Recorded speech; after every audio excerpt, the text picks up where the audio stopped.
Magandang hapon mga kababayan.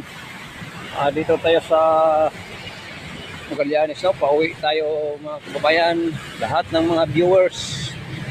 Magandang hapon sa lahat nating mga nanonood sa ating YouTube channel. Salamat sa inyong pagsubaybay mga lahat nating mga viewers. Saan mang panig ng mundo tayo, at tayo po ay naging masaya, no? So,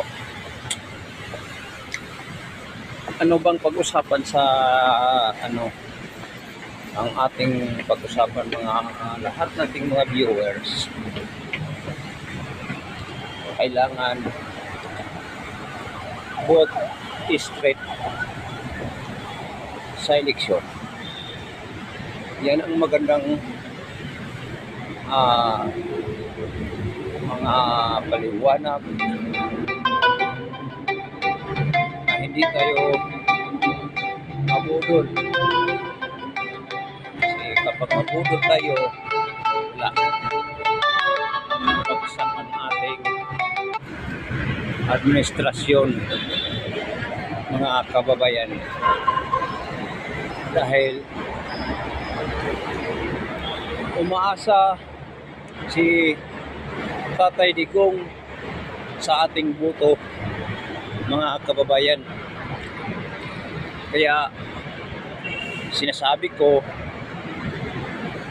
mag-iingat sa pagboto, boto straight, no? Lahat ng line up ni Tatay Digong Duterte, kailangan makapasok sila sa Senado. Unang-una, Pastor Kibuloy,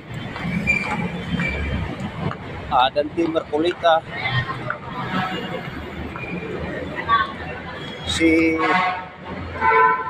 lahat ng mga kasamahan, mga kababayan. Mag-enjoy lang tayo, mag-react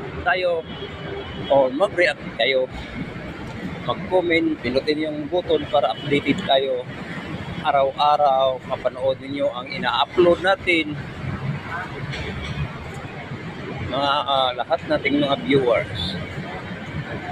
So yun ang mga magaganda dyan na mga mensahe ngayong hapon sa ating lahat. Ulitin ko, mag-comment kayo, mag-enjoy tayo.